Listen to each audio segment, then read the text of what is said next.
नमस्कार। सत्संग से संस्कार।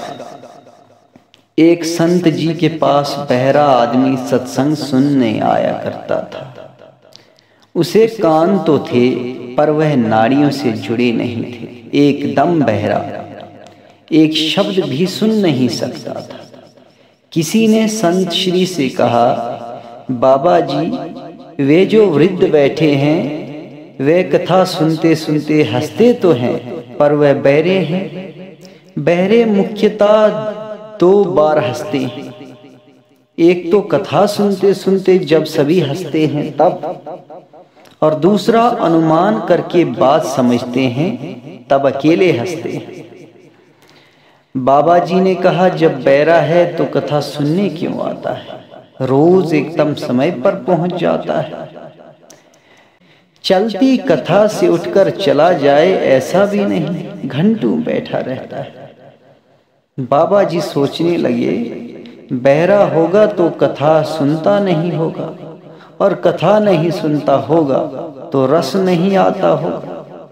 रस नहीं आता होगा तो यहाँ बैठना भी नहीं चाहिए, उठकर चले जाना चाहिए। यह जाता भी नहीं। बाबा जी ने उस वृद्ध को बुलवाया और उसके कान के पास ऊंची आवाज में कहा, कथा सुनाई पड़ती है? बहरे ने कहा, क्या बोले महाराज? बाबा जी ने आवाज और ऊंची करके पूछा, मैं जो कहता हूं क्या वह सुनाई पड़ता है?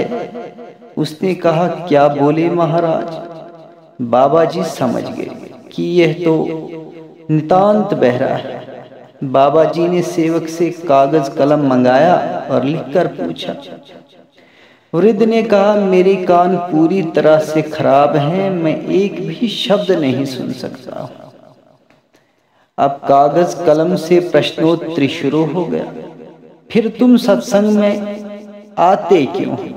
बाबा जी बोले, सुन तो नहीं सकता, लेकिन यह तो समझता हूं कि ईश्वर प्राप्त महापुरुष जब बोलते हैं तो पहले परमात्मा में डुबकी मारते हैं।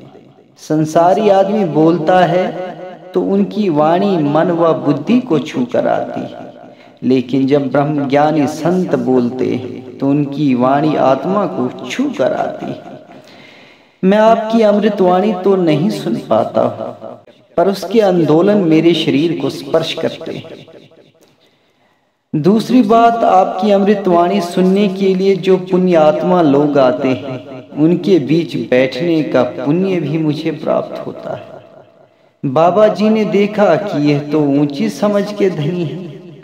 उन्होंने कहा, आप 2 बार हंसना आपको अधिकार है, किंतु मैं जानना चाहता हूं कि आप रोज सत्संग में समय पर पहुंच जाते हैं और आगे बैठते हैं, ऐसा क्यों?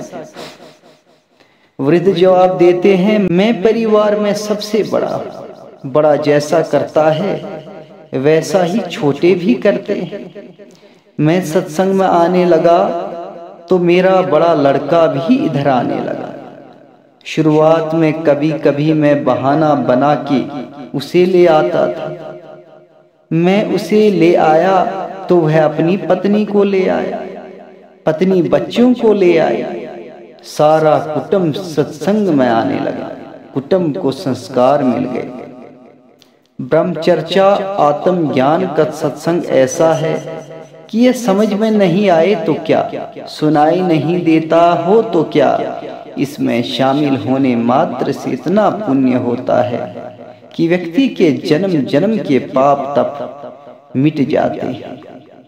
वेशभूषा से व्यक्ति की पहचान नहीं होती, बल्कि आचरण और ज्ञान से व्यक्ति की पहचान होती है। जय श्री राम। धन्यवाद।